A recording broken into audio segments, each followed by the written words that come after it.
I think people are excited. AI adoption in India is high. But there are concerns, of course, just like in France, there are concerns about job losses. What will it do to the job market? There are concerns about misinformation, about copyright violations, about intellectual property rights. So that is my question to you then. How, as a policymaker, how are you going to address those concerns? Who will make the rules to regulate AI and who will enforce those rules? Well, the first thing, before I get to that, is that, first of all, we need to be a part of the race. And for me, one of the main messages, and I think we'll come back to that when we think about the geopolitics of innovation, before you regulate, you have to say, well, we want to be a part of this. We want to invent solutions and technologies, and we want to create our own. We don't want to be dependent on others. But so, what about people who say that the best worker ever is actually going to be an AI? Well, that's not true. That's not true. That's also something that will disrupt the labor market. You know, you have to think of them as assistants. AI will not replace humans. I don't think so. I don't believe in that. It's a technology change, and now we have these generative models, language models. But it's been decades that we've actually had AI, but now we have computing power, and we have the speed of operation that's much faster. But you know, laborers, lawyers, journalists, everything's changing.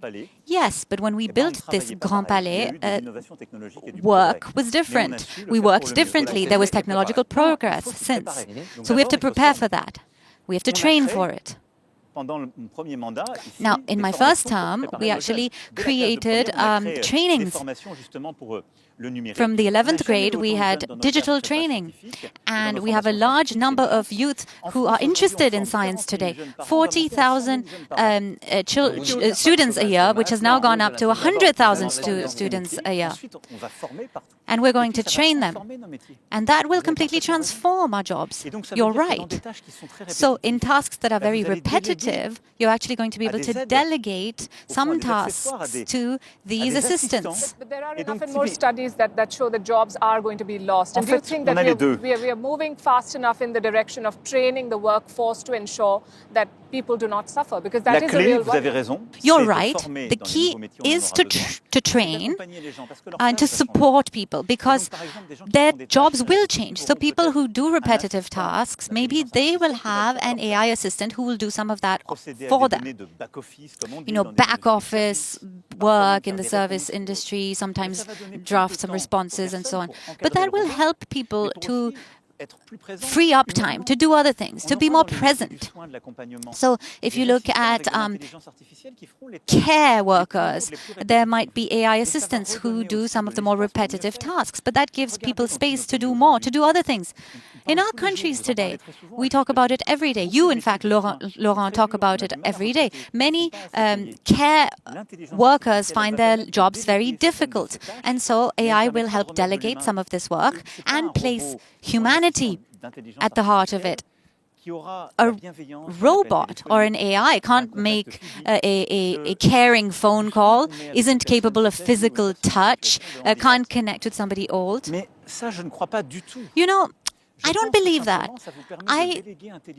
What I think is that it's about delegating things that you don't want to do. And I believe, and it's up to our society to organize that it's going to free up time.